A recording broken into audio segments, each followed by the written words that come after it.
প্রিয় শিক্ষার্থী ও অভিভাবকবৃন্দ, সবাইকে জানাই অনলাইন ক্লাসের শুভেচ্ছা। আজ আমি অষ্টম শ্রেণীর বাংলা দ্বিতীয় পত্র থেকে তোমাদের বানান সম্পর্কে আলোচনা করব। তাহলে প্রথমে আমাদের জানতে হবে বানান। যে কোনো শব্দ হলেই সঠিক হবে না, তার বানানেরও সঠিক নিয়ম আমাদের জানতে হবে। তাহলে প্রথমে আমরা জানি বানান কি। ভাষা শুদ্ধরূপে লিখতে হলে সে ভাষার বানান জানা খুবই জরুরি। অবশ্যই আমরা যে কোনোভাবে একটা শব্দ তৈরি করতে হবে না, তার সঠিক বানান সম্পর্কে আমাদের জানতে হবে। প্রত্যেক ভাষারই বানানের নিয়ম আছে। বাংলা ভাষার বানানেরও বিশেষ কিছু নিয়ম রয়েছে। সব ভাষারই আমরা জানি শব্দ গঠন করতে হলে বানান কিছু নিয়ম মেনে চলতে হয়। তাহলে আমাদের বাংলা ভাষারও কিছু নিয়ম রয়েছে বানানের ক্ষেত্রে। এই নিয়ম সময় বদলের সঙ্গে সঙ্গে কিছুটা আধুনিক করা হয়। সে আগে প্রথম ভাষার সময় যে বানান ছিল, অনেক ক্ষেত্রে দেখা যায় সে বানান এখন কার্যকর নয়। যুগের সাথে তাল মিলিয়ে বানানেরও আমাদের পরিবর্তন হচ্ছে। বাংলাদেশে সাধারণভাবে মান্য করা হয় বাংলা একাডেমি অনুমোদিত বানান রীতি। আমাদের দেশে বাংলাদেশে বাংলা একাডেমির যে ডিকশনারিতে আছে, সেখানে বানানের সংশোধন দেয়া থাকে। সেই নিয়মগুলোই আমরা মেনে চলি। নিচে বাংলা বানানের কয়েকটি সাধারণ নিয়ম দেখানো হলো।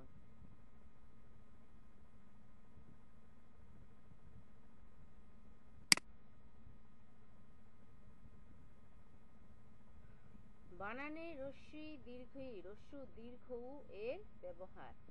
যেসব তৎসম শব্দের বানানের হর্ষ ও দীর্ঘ উভয় স্বর।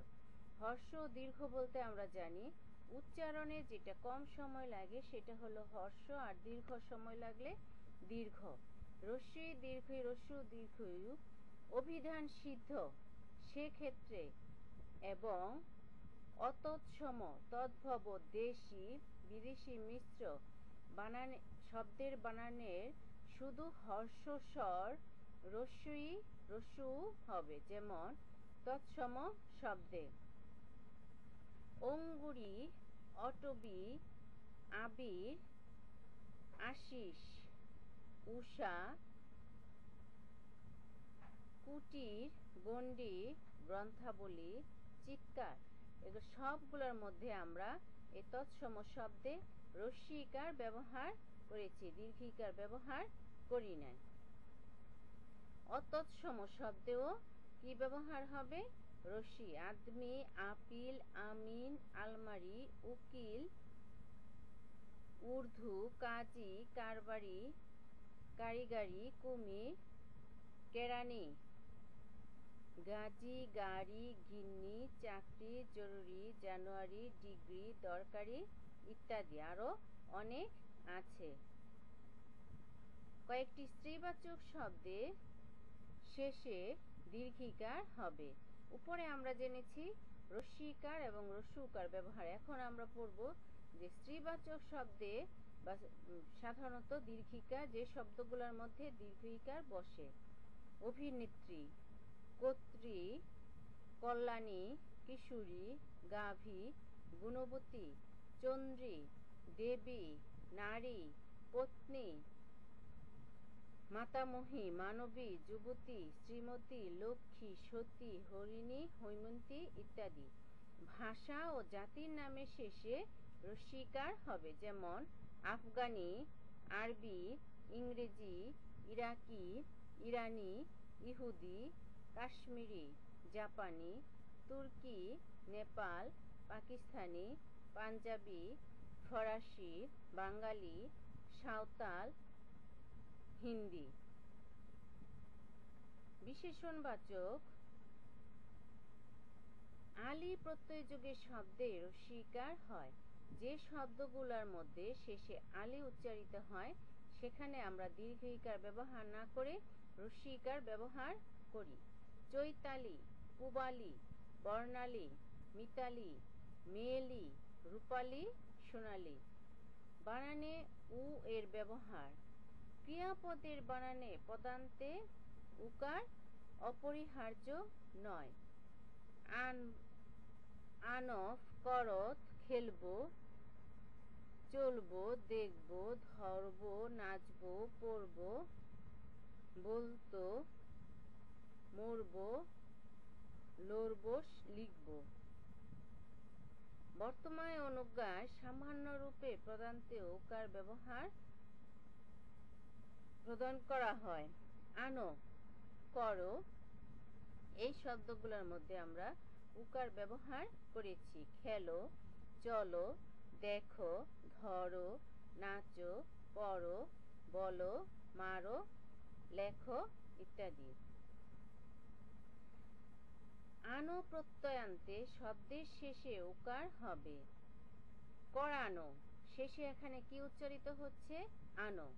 খাওয়ানো, ঠেঙ্গানো, দেখানো, নামানো, পাঠানো, শোয়ানো।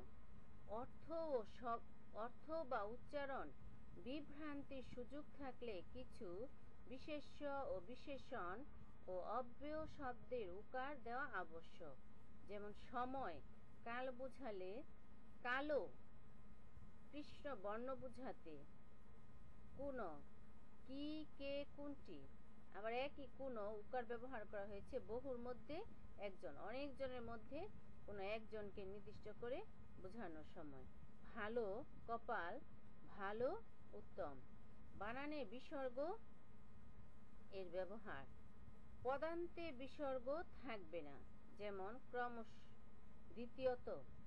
আগে আমরা দেখা গেছে কিছু কিছু এই সমস্ত শব্দের পরে শেষে আমরা বিসর্গ ব্যবহার করতাম।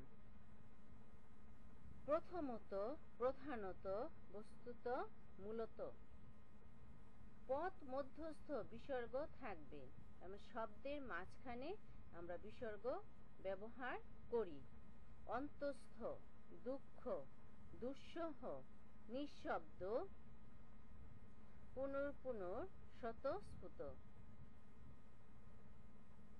অভিধান সিদ্ধ হলে পদমধ্যস্থ বিসর্গ বর্জনীয়, যেমন দুস্থ, নিঃশ্বাস, বহিস্থ, মনস্থ। বানানে মূর্ধন্য ও দন্থান্য এ ব্যবহার। যুক্ত ব্যঞ্জনে তৎসম শব্দে ট বর্গীয় বর্গের, যেমন ট, ঠ, ঢ, ঢ, পূর্ববর্তী দন্থান্য কি হবে? মূর্ধন্য হবে। কণ্টক, এখানে ট বর্গের পূর্বে যুক্ত বর্ণ, তাহলে এই দন্থান্য না হয়ে আমরা কি লিখেছি? মূর্ধন্য। ঘণ্টা, ট বর্গের পূর্বে নিঘণ্ট, বন্টন, অকুণ্ঠ, আকণ্ঠ, উৎকণ্ঠা, উপকণ্ঠ, কণ্ঠ, কণ্ঠনালী, লুণ্ঠন। কাণ্ড, কাণ্ডারি, খণ্ড, চণ্ডী, দণ্ড, পণ্ডিত, ভণ্ড, ভণ্ডামি। তৎসম শব্দে রি বা রিকার, র বা রফলা, রেফ, ঝক্ষ্য এরপর মূর্ধন্য বসে, যেমন ঋণ, রি ব্যবহার করা হয়েছে, তারপর দন্থান্য না বসে মূর্ধন্য বসানো হয়েছে। ঋণ, অরণ্য, ত্রাণ, বর্ণ, বিদূষণ, বিশেষণ, ক্ষণ, ক্ষণিক। একই শব্দের মধ্যে রি, রিকার, বৈষ্ণার, রফলা, রেফ, ঝক্ষ্য এর যে কোনোটির পরে স্বরবর্ণ যদি থাকে, ক বর্গ, প বর্গ, জ, অন্তস্তীয়, হ অনুসার, এই বর্ণগুলোর একটি বা একাধিক বর্ণ থাকলে পরবর্তী দন্থান্য কি হয়ে যাবে? মূর্ধন্য হয়ে যাবে। কৃপণ, নিরূপণ, অগ্রহায়ণ, অকমর্ণ, রেফ এর জন্য দন্থান্য মূর্ধন্য হয়েছে। নির্বাণ, সর্বাঙ্গীন, অপেক্ষমান, পরা, পরি, নির, এই চারটি উপসর্গের পর নম, নস, নি, নু, অন, হন প্রভৃতি ধাতুর দন্থন্য স্থলে মূর্ধন্য হয়। প্রণাম, পদ পয় রফলা দিয়ে প্রণাম, প্রণব, প্রণীত, প্রণিপাত। পরা দিয়ে পরায়ণ, পরাহ। পরি, পরিণতি, পরিণাম, পরিণয়। নির, নির্ণীত, নির্ণয়, নির্ণায়ন। যুক্ত ব্যঞ্জনে ঘটিত অতৎসম শব্দে ট বর্গের পূর্বে দন্থন্য হয়। যেমন Easter, current, grand, tender, paint, brand, London, central ইত্যাদি। যুক্ত ব্যঞ্জনের ঘটনে তৎসম, অতৎসম সকল শব্দে ত বর্গের পূর্বে দন্থান্য বসে। ত বর্গ বলতে আমরা জানি ত, থ, ধ, ধ বর্গ। প্রথম বর্ণকে সে পাঁচটাকেই বর্গ বলা হয়। অন্ত, একান্ত, ক্লান্ত, জ্বলন্ত, মন্ত্রী, গ্রন্থ, পরাহ্ন, রান্না, সান্নিধ্য। সন্ধি ও সমাস যুগে ঘটিত শব্দের বানানে দন্থান্য বহাল থাকে। অগ্রহায়ণ, চিত্রাঙ্কন, দুর্নাম, দুর্নিবার, দুর্নীতি, শিক্ষাঙ্গন। তদ্ভব দেশি ও বিদেশি শব্দে সর্বত্রই দন্থান্য হবে। আপন, আয়রন, কুনিশ, কোরআন, গ্রিন, চিরুনি, ঝর্ণা, ধরন, বার্নিশ, লন্ডন, শিহরণ, হন। তাহলে আজ আমরা এই পর্যন্তই রাখি। সবাই বাড়িতে বসে পড়াশোনা করবে, কারণ সামনে তোমাদের বার্ষিক পরীক্ষা হবে এবং তোমরা সবাই খবর দেখে জানতে পারছো যে স্কুলেই পরীক্ষা নিয়ে তোমাদের নবম শ্রেণীতে উঠানো হবে। তাহলে আমরা সময় নষ্ট না করে সবাই ঘরে বসে পড়াশোনা করব। সবাইকে ধন্যবাদ।